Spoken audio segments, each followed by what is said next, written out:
Bonjour tout le monde, première vidéo FAQ de la chaîne dans laquelle aujourd'hui je vais parler de questions un peu poussées sur le power, questions que vous m'avez posées. J'ai mon petit carnet avec toutes les petites réponses, toutes les questions et toutes les réponses, avec un mini plan un peu structuré juste pour être sûr moi de ne rien oublier quand j'y répondrai. Vous voyez juste ici le petit Robert, je m'excuse par avance s'il y a des petits bruits de cochon, ça vient de lui. Il est sur le bureau, il est en train de s'endormir là, donc voilà. On va y aller tout de suite. Toutes les questions sont disponibles dans la description avec un code de temps, j'imagine que c'est comme ça qu'on dit, pour que vous puissiez vous repérer dans la vidéo et que vous puissiez sauter aux questions qui vous intéressent tout de suite si vous n'en avez que une ou deux qui vous intéressent par exemple. Première question, est-ce qu'il existe certains exercices d'assistance qui sont meilleurs que d'autres, foncièrement, ou est-ce que c'est vraiment purement spécifique aux individus? Déjà, il faut savoir que, à mon sens, en tout cas, il y a peut-être 5 ou 6 exercices d'assistance spécifiques à chaque mouvement, donc au squat, bench et deadlift. Il y a 5 ou 6 exercices d'assistance par mouvement qui sont vraiment intéressants. Par exemple, le squat, on a le squat pause, squat sans ceinture, squat barre haute, front squat, pin squat, ce genre de choses. Ça fait très peu d'exercices qui sont vraiment intéressants, pardon. Et je pense pas que ça vaille le coup de compter le squat avec élastique, le box squat, tout ça comme de vrais exercices d'assistance. Car en squat raw, donc genouillère, ceinture, ce sont des exercices qui n'ont que très peu d'intérêt. Donc on est déjà relativement vite limité en termes de nombre d'exercices à 5-6 par mouvement. Dans ces 5 à 6 exercices d'assistance, chacun répond à une ou deux problématiques. Par exemple, le squat high bar va répondre à la problématique je n'ai pas assez de quadriceps, donc je veux prendre des quadriceps et je veux mettre plus d'emphasis sur mes quadriceps lors d'un squat, donc je choisis le high bar. Et le deuxième, c'est la tension au du dos, parce que tenir la barre dans le haut du dos sur les trapèzes plutôt qu'un peu plus bas sur l'arrière d'épaule, ça met plus de tension sur le du dos parce que le dos est artificiellement plus long puisque la barre est plus haute. Donc ça met plus de tension au du dos et plus de tension au quadriceps.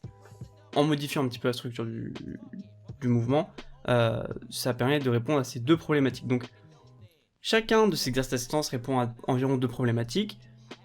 Choisissez-les bien et ensuite on peut les combiner. C'est-à-dire qu'on peut faire du squat barre haute, certes, posé. Donc pourquoi? Pour travailler peut-être un peu plus le bas du mouvement, la tension en bas, la mobilité peut-être. Donc on peut mélanger un petit peu tout ça pour créer des exercices qui sont pas juste un assistance ni juste une autre, mais un mélange des deux.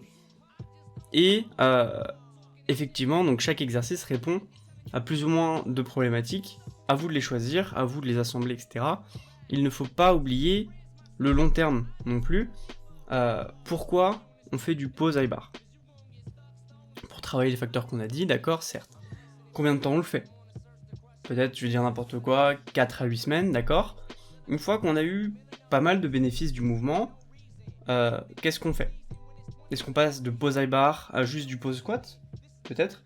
Ou de pause high bar à juste du high bar pour transitionner, pour augmenter les charges et qu'on transfère en fait le bénéfice technique et les bénéfices du mouvement sur du comp squat progressivement. Donc peut-être, je dirais n'importe quoi, 8 semaines de pause high bar, 8 semaines d'high bar, ensuite on passe à 8 semaines de comp squat.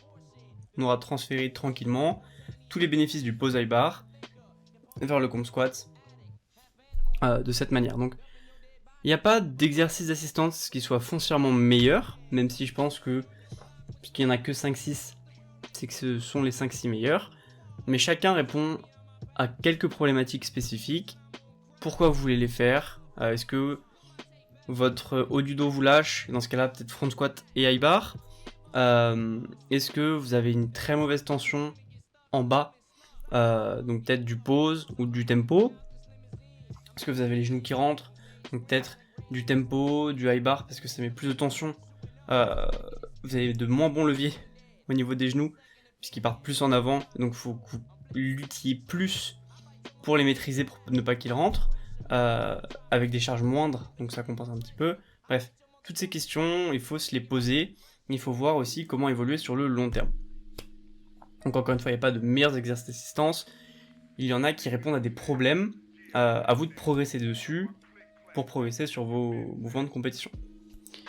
5 minutes pour une question, on n'est pas sorti de l'affaire, parce que j'en ai environ 13. J'allais dire une treizaine, ça ne se dit pas.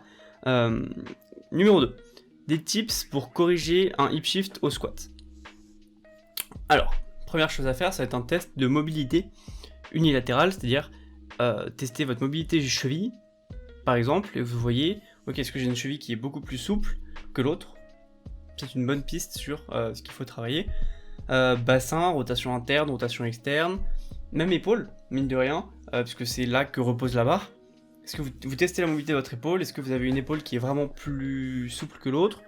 Ça peut causer un petit déséquilibre ici, et ça se retransfère clairement en bas sur le bassin, avec le bassin qui se décale au squat. Donc le hip shift, pour ceux qui ne savent pas, c'est quand le bassin n'est pas parfaitement neutre et symétrique au squat, et que quand on descend et quand on pousse, il se décale un petit peu d'un côté avant de repartir au centre. Donc première chose, test mobilité unilatérale, épaule, bassin, cheville, globalement. Ensuite, test de force unilatérale de tous les muscles qui sont utilisés au squat. Donc là, il y en a une tonne. Pour le coup, le haut du dos est un peu moins intéressant, je pense, entre guillemets. C'est un peu moins le facteur limitant. Par contre, obliques, les fessiers d'un côté et de l'autre, les quadriceps, les mollets, pareil, les chevilles, c'est pas trop un facteur à risque, mais globalement, voilà. Obliques, fessiers moyens, grand fessier, ischio, quadriceps. Testez la force d'un côté et de l'autre, adducteur aussi. Et vous voyez si vous avez un vrai déséquilibre de force du côté gauche, du côté droit. Pareil, si vous en avez un, si vous en trouvez un, vous savez sur quoi travailler pour être de plus en plus symétrique sur votre squat. Cependant, parfois, un léger hip shift, ça va être morphologique, ça va juste être votre structure du bassin. Et là, il n'y aura pas grand chose à faire. Et il faut pas non plus trop se poser de questions. Si c'est un très léger hip shift, est-ce que vraiment c'est la peine de perdre du temps, entre guillemets, à travailler là-dessus? Alors que peut-être que c'est juste morphologique, peut-être que c'est juste votre corps qui est comme ça, qui n'est pas parfaitement symétrique. C'est pas mauvais en soi, ça vous a jamais causé de douleur, ça vous a jamais handicapé. Est-ce que c'est grave? Est-ce que vous pensez vraiment réussir à le corriger? Ça vaut le coup d'essayer, mais si vous voyez que ça progresse pas vraiment, peut-être que c'est morphologique, est-ce que vraiment c'est très grave? Donc les deux premières questions. Question 3. Comment éviter de s'écrouler en bas du squat? Alors, éviter de s'écrouler en bas du squat, déjà c'est un problème qui est normal sur du lourd. Si vous sortez votre max au squat et que vous descendez et que vous remontez, vous allez forcément vous sentir écrasé, plus ou moins évidemment, mais quand c'est très lourd, on va se sentir écrasé, c'est normal. Ensuite, en plus de ça, il y a peut-être derrière un problème de mobilité, donc peut-être que vous allez vouloir descendre et pour atteindre la bonne profondeur, donc la profondeur de compétition, désolé, vous allez sur les derniers centimètres devoir adopter une position qui est vraiment désavantageuse pour vous parce que vous manquez de mobilité, et dans ce cas-là, c'est un problème de mobilité, tout bêtement, et la nouvelle position que vous allez devoir adopter pour avoir la profondeur est peut-être un peu moins bonne, et vous allez avoir la sensation de buggy en bas, et ça peut être dû à la mobilité. Ça peut être également dû à une stabilisation du bassin, donc pour ça, apprenez à, personnellement ce que j'utilise moi, c'est contracter volontairement mes ischios et tous mes fléchisseurs de la hanche sur la descente pour accumuler de la tension avec laquelle je peux exploser, entre guillemets, sur la montée. Et sinon, il y a la stabilisation du haut du dos, c'est-à-dire que si vous n'arrivez pas à avoir un bon rack dans le dos, que la barre ne va pas être bien enfoncée, enterrée dans le dos, parce que vous manquez peut-être probablement de mobilité du haut du dos, ça peut être clairement un facteur, donc assurez-vous que ce soit pas la mobilité le problème, mais vraiment une consigne qui est mal gérée Et je vous invite à bien enfoncer la barre très très fort dans le dos, à bien garder la nuque vers l'avant. Tout ça, ça vous aide à avoir un haut du dos qui est très fort, et donc à sentir la barre moins lourde dans un premier temps, et ensuite à moins vous faire écraser en bas. Et ensuite sur le mouvement en lui-même, peut-être essayer de faire du squat en tempo ou avec pause, pour apprendre à bien accumuler la tension sur la descente et à maintenir une bonne tension en bas du mouvement avec une pause. Question 4. Comment gérer le volume sur les mouvements accessoires? Alors, je comprends mouvements accessoires comme tout ce qui est rowing, traction, développé militaire, Bulgarian split squat, etc. Donc ça c'est mouvement accessoire, comparé à accessoire, qui là sera toutes les variations du squat, du développé couché, du soulevé de terre.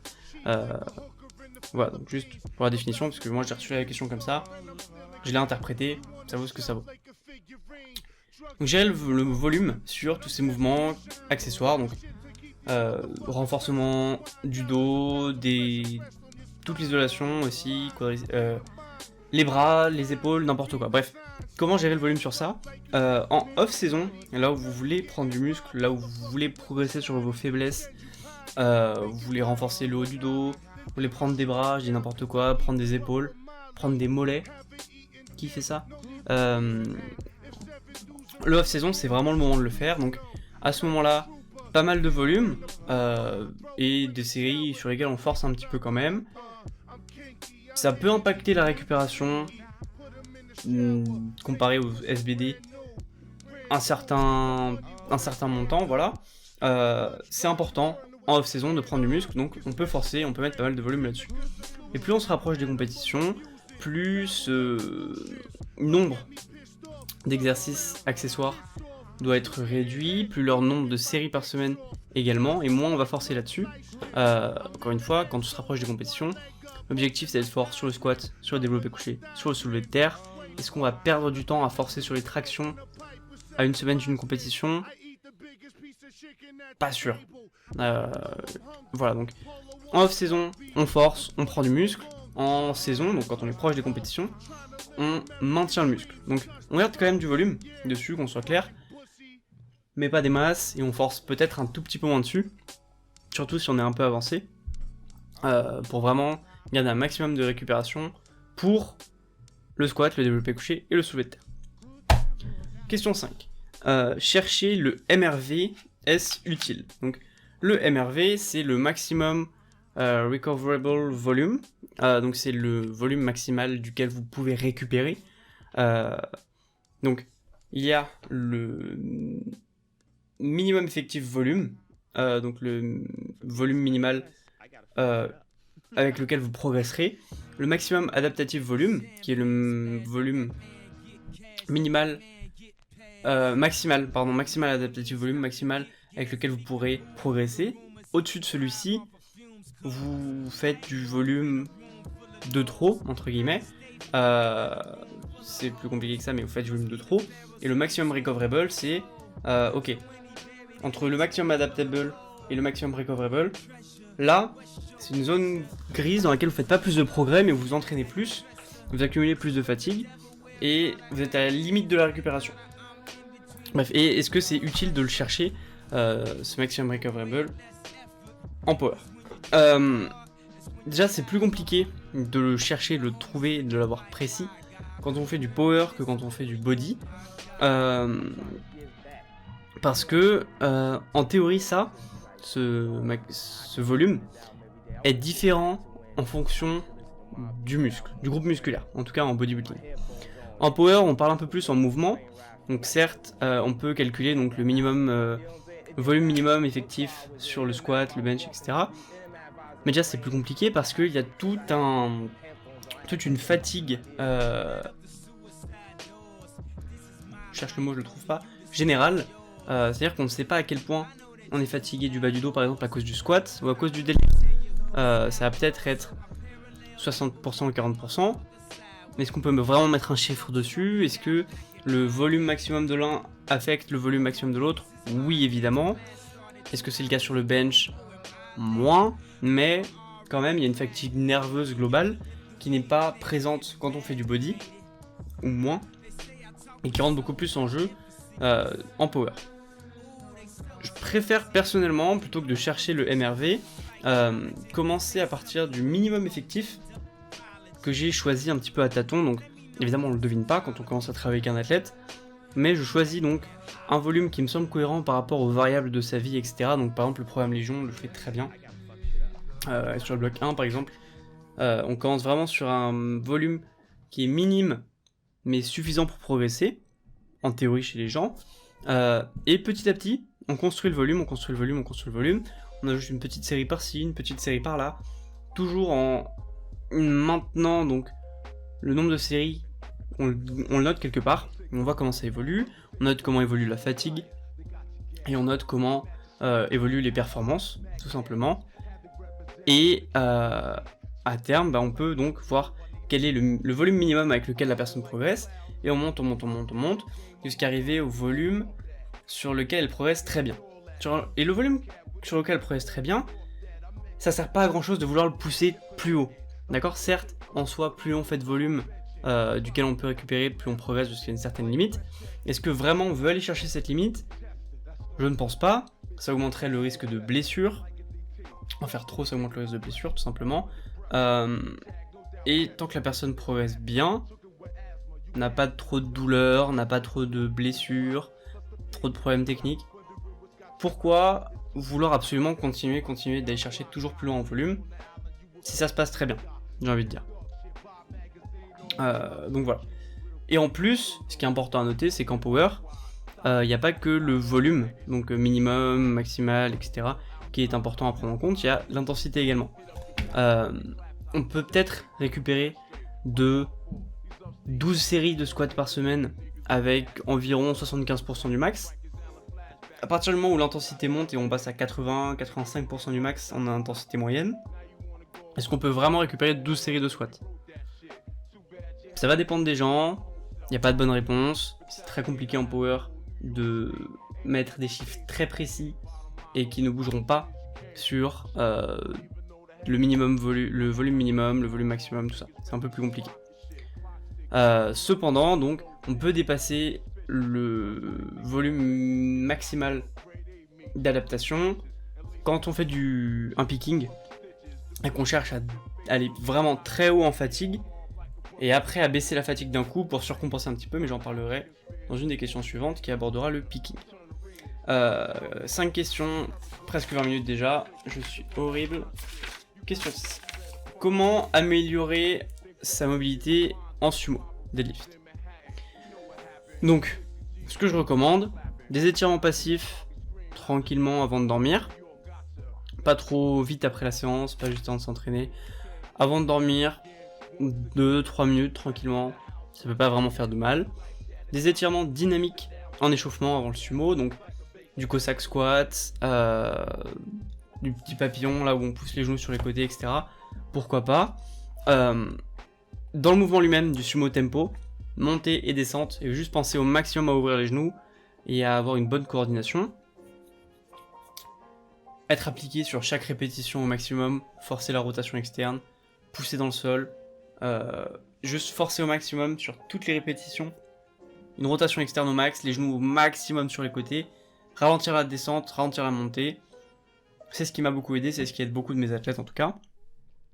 Et la dernière chose, malheureusement, si après 2-3 mois de travail comme ça sur le sumo, vous voyez que ça évolue pas trop, que votre mobilité s'améliore pas trop et que le sumo n'a pas trop évolué tout simplement, il faut peut-être abandonner le sumo. Tout bêtement, vous avez peut-être pas la structure de bassin qui correspond au sumo, et c'est pas grave, juste tout le monde ne peut pas faire de sumo à haut niveau. Triste. Question 7, comment pick comment pick ? Le picking, déjà, qu'est-ce que c'est ? C'est une phase de l'entraînement qui est dédiée à essayer d'amener l'athlète à un pic de forme et à un pic de niveau sur une date précise. Donc, globalement, on a une compétition le 31 janvier. On va essayer d'amener l'athlète à un pic de performance sur le 31 janvier. Et tout le bloc d'entraînement va être dédié, donc le bloc de picking va être dédié à amener l'athlète vers ce pic de performance. Voilà. Comment faire pour créer ce bloc de picking qui va amener l'athlète à sa meilleure performance ? Alors, pas une question facile, il y a beaucoup de méthodes et c'est surtout très différent selon le profil de l'athlète. Globalement, on va essayer de monter l'intensité des entraînements, plus de pratique en single peut-être sur les 3 mouvements. On va réduire tout ce qui n'est pas le squat, le bench et le deadlift de compétition. C'est-à-dire qu'on va faire moins d'assistance, type rowing, traction, etc. Et on va faire moins d'assistance, type pose squat, high bar, etc. Globalement, hein, c'est pas forcément le cas de tout le monde. De manière générale, c'est ce qu'on fait. Si on avait du pose, du high bar et du comp dans la semaine, les deux là passeront peut-être en comp, ou alors on fait un en comp, un en pause, parce qu'il apporte des bénéfices techniques à l'athlète là tout de suite, et que retirer le pause, c'est tout de suite contre-productif pour l'athlète. Dans ce cas-là, on le garde. Pareil, c'est le cas du high bar, très généralement sur beaucoup de monde. Donc, on augmente la spécificité, on fait plus de mouvements de compétition, plus lourd. Il faut gérer la fatigue également, donc soit on monte, soit on diminue le volume. Je jette beaucoup, mais ça dépend beaucoup des athlètes. Il y en a qui vont réagir très bien à monter le volume tout le long de la préparation, du bloc de picking jusqu'à la compétition. Il y en a qui au contraire vont réagir à juste le diminuer en augmentant l'intensité jusqu'à la compétition. Et il y en a d'autres qui vont bien réagir à du volume, et on coupe juste avant la compétition. Donc ça c'est le picking avec un pic de fatigue et après un taper. Donc le taper c'est juste une réduction du volume en coupant des séries par exemple et en coupant un tout petit peu l'exertion chez beaucoup de monde. Pour dire n'importe quoi, vous faites 5x5. Si la semaine d'après vous mettez un peu plus lourd, vous faites que 4x3 par exemple, vous avez fait une série de moins et vous avez fait un peu moins de répétitions, et en plus le RPE va être un peu moins haut puisque vous avez fait que 3 reps au lieu de 5. Et donc ça taper, et en théorie, c'est pas si simple mais dans l'idée, vous serez un peu meilleur sur les séances suivantes au squat parce que vous aurez eu une petite décharge d'entraînement, donc un peu moins lourd, et pour autant vous ne vous serez pas désentraîné parce que vous aurez quand même fait assez de séries et quand même pas trop facile et encore un peu plus lourde, et donc en théorie vous serez un peu plus fort et vous aurez légèrement surcompensé. Si vous piquez bien, par exemple vous faites 10 séries semaine 1, 11 en semaine 2, 12 en semaine 3, et vous repassez à 10 sur la semaine 4 avant le pic, en montant en intensité toujours, mais en diminuant un peu l'exertion comme j'ai donné comme exemple. Et par exemple là, on a monté la fatigue sur 3 semaines, on la coupe un petit peu sur une semaine, et là vous serez fort. C'est un picking, c'est l'idée du picking. Si vous voulez un exemple, tout bêtement, vous pouvez prendre Iliad, qui est gratuit sur mon site, rentrez vos données, etc. et ça vous donnera une idée de comment pique pour votre profil. Après c'est évidemment pas magique puisque c'est un Excel que j'ai programmé, mais dans l'idée ça peut vous donner un exemple de à quoi peut ressembler un picking. Est-ce que j'ai oublié quelque chose? Donc oui, le taper, donc l'effet de diminution du volume, ça dépend des gens. Il y a des gens qui n'auront pas besoin de taper, il y a des gens pour qui c'est contre-productif, il y a des gens qui auront besoin d'un taper un peu plus long, d'autres un peu plus court, d'autres un peu plus fort, d'autres un peu moins marqué. C'est très très spécifique le taper, ça dépend beaucoup des gens. J'espère que mon exemple aura pu en aider sans en perdre trop, mais voilà, c'est vraiment pas facile. Question 8, comment choisir sa position au squat et sa hauteur de barre? Hauteur de barre, ça va être facile, généralement ça va être du low bar, sauf si vraiment tu as des quadriceps super forts et ou des fémurs très courts. Si c'est pas ton cas, te pose pas trop de questions et tu vas low bar. Si t'es plus fort en high bar, tu vas le savoir tout de suite en essayant le low bar, parce que généralement on commence par du high bar. Donc voilà, si t'es très fort des quads, peut-être reste en high bar et continue comme ça. Mais sinon teste le low bar, généralement les gens sont plus forts comme ça. Et ensuite pour la position des pieds, l'écartement et l'ouverture, fais des tests. Tant que tu réussis à avoir tant que tu réussis à avoir la profondeur de compétition et que tu réussis à grind, c'est-à-dire que ta position te permet de forcer, en fait, tout bêtement. Teste-la pendant environ 2 semaines, avec au moins 2 séances par semaine, une séance volume et une séance lourde, et tu vois comment les performances en volume et en lourd sont comparées à d'autres positions que tu as pu essayer. Je vais te dire n'importe quoi, tu peux faire 140 x 8 en volume, et 170 x 1 sur le lourd. Ok, très bien, tu fais ça pendant 2 semaines, tu vois à peu près que tu peux faire ça. Et les 2 semaines suivantes, tu vas essayer une autre position parce que tu étais bien, mais quand même, tu penses que tu peux un tout petit peu écarter plus les pieds et tu serais mieux. Et là, tu te sens mieux et tu fais des performances un petit peu meilleures. Peut-être, je vais te dire n'importe quoi, tu es un peu moins fort sur le volume, mais tu es un peu plus fort sur le lourd. C'est plus intéressant peut-être. En fait, il n'y a pas de bonne réponse. Teste une position, et une fois que tu es dans une position où tu te sens bien, pas de te sentir godlike, pas de tout de suite avoir trouvé chaussure à ton pied, mais tant que tu te sens bien, teste cette position, garde-la un petit peu, tu vois que t'es bien, ok, et tu te poses pas trop de questions. Je me suis posé énormément de questions à un moment dans mon entraînement au squat. Je changeais ma position bien trop souvent, et ça a été super contre-productif, et ça a fait que mon squat n'a pas bougé pendant presque 1 an à un moment. Donc voilà, te pose pas trop de questions, trouve une position qui te va, et continue de l'exploiter. Question 9. La blessure est-elle inévitable à long terme quand on veut atteindre ses limites en force athlétique? Oui. Tu vas te blesser, c'est sûr. Aucun athlète... Enfin... Je pose la question à la personne qui regarde cette vidéo. Quel athlète qui a déjà participé au championnat du monde de force athlétique, dans une vraie catégorie, ne s'est jamais blessé, n'a jamais eu de problème, n'a jamais eu de douleur? Ma réponse c'est, s'il y en a qui n'ont jamais eu de problème, c'est vraiment la minorité, et ils vont se blesser. Donc, globalement, on va tous se blesser si on veut atteindre le meilleur niveau, mais c'est pas grave, je me suis moi-même blessé, même si globalement j'ai beaucoup de chance à ce niveau-là.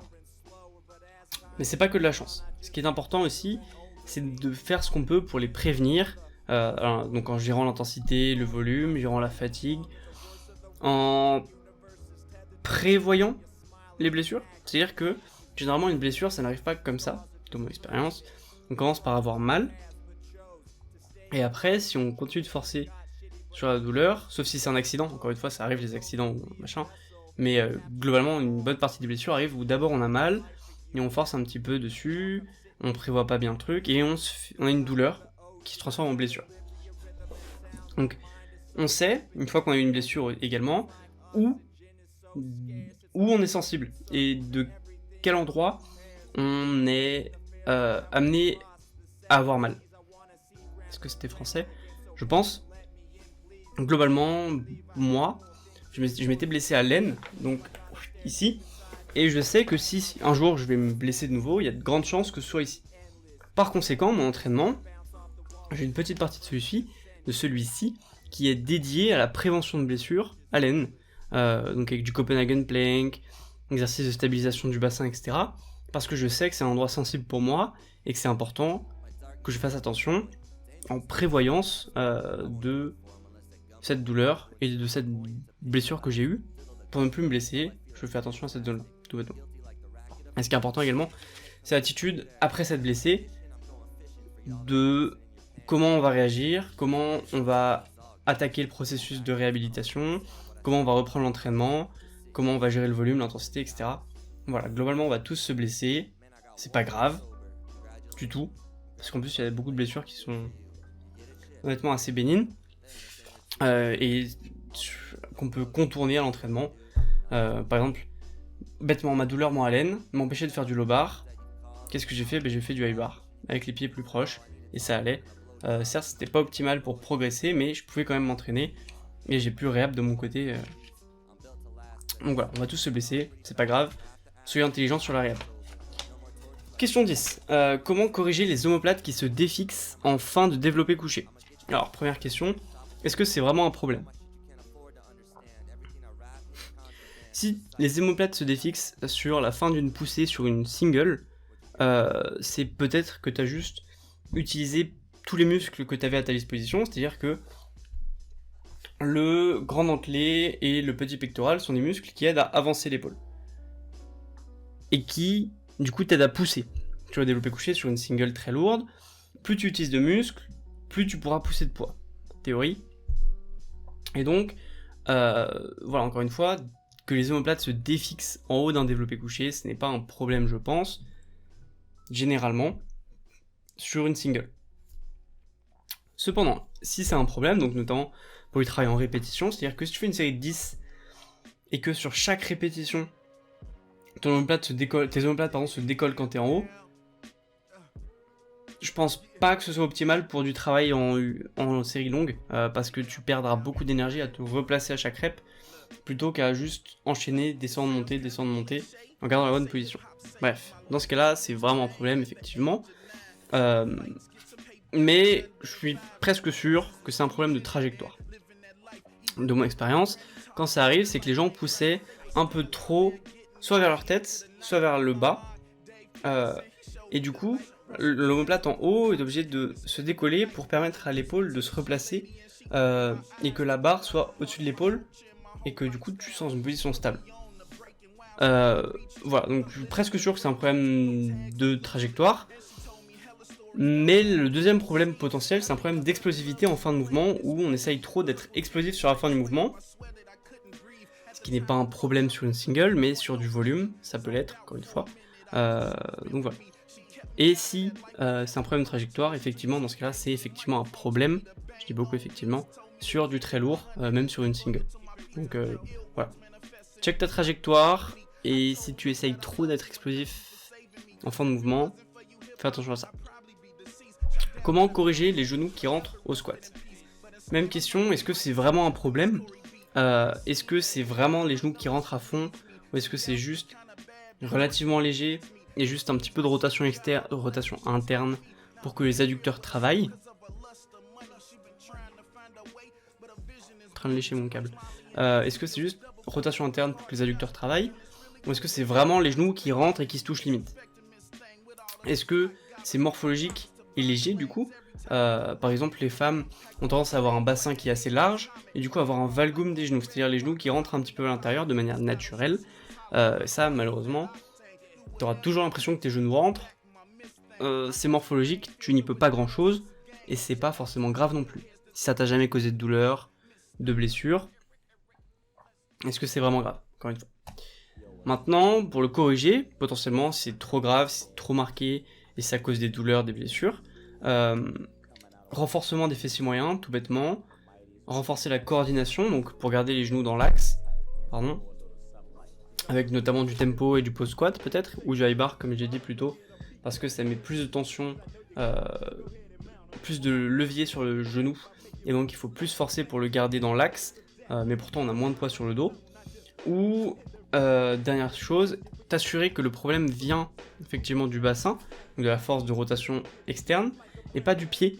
Parce que si ton pied, tu squattes et que ton pied s'affaisse vers l'intérieur, ça fera rentrer tes genoux, puisque ta cheville sera pas très stable, et dans ce cas-là, ça peut fortement venir de là, plutôt que vraiment du bassin.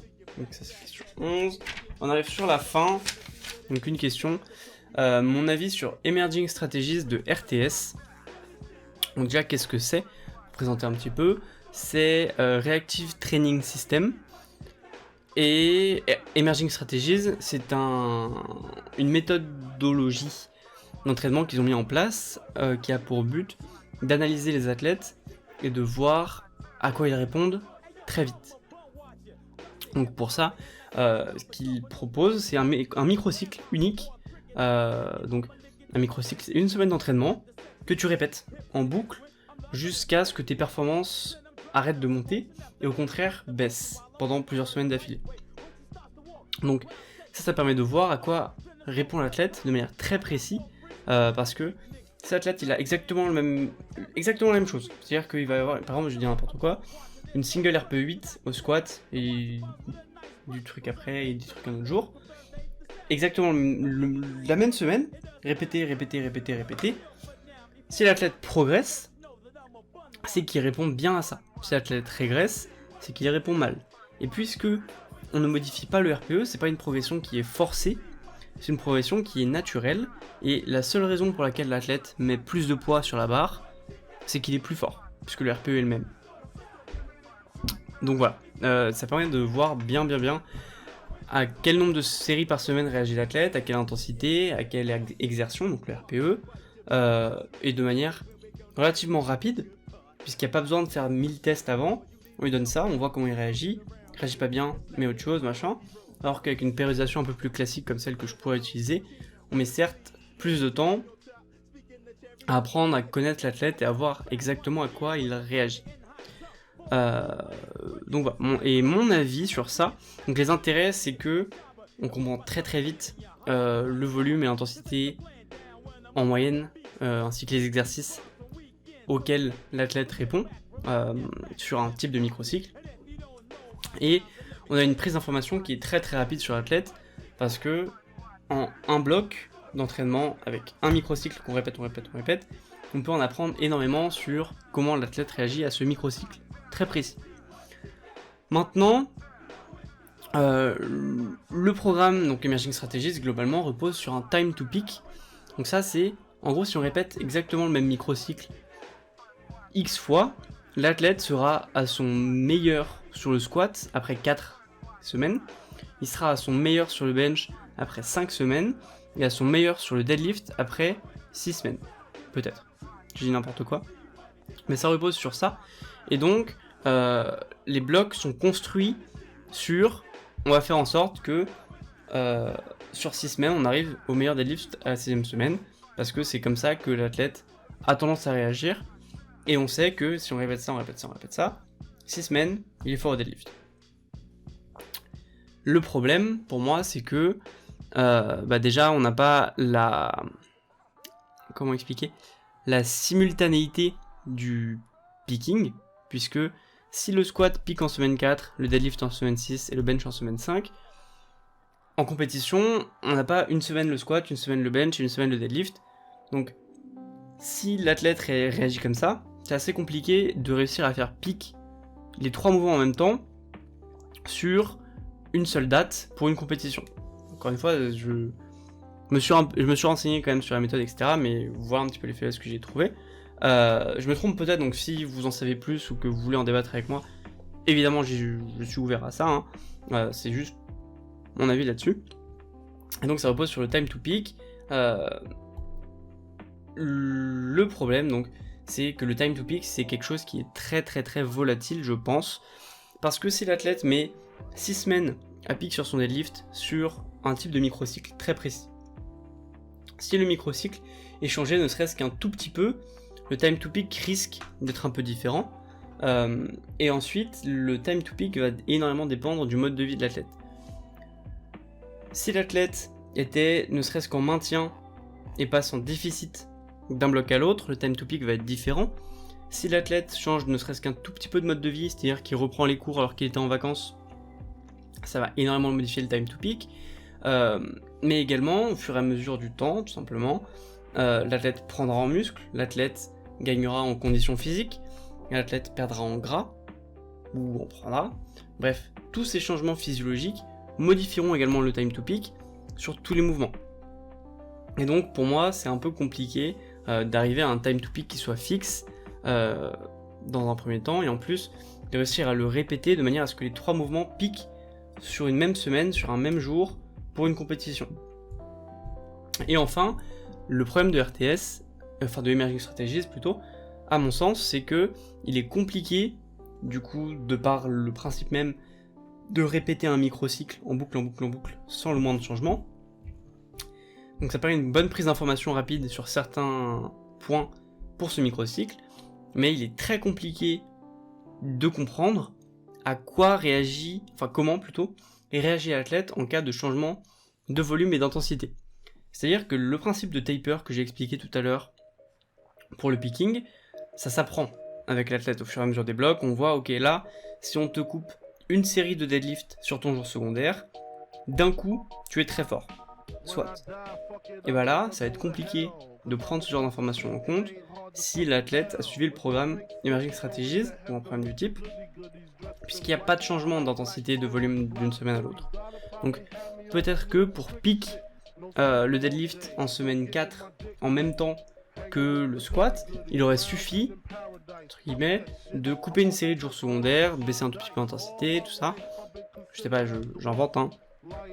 Et voilà, dans l'idée, Emerging Strategies empêche de prendre ce genre d'informations chez l'athlète. Encore une fois, ça fonctionne très bien sur beaucoup d'athlètes, puisque RTS coach des athlètes de niveau international, donc je me doute pas que ça fonctionne très bien.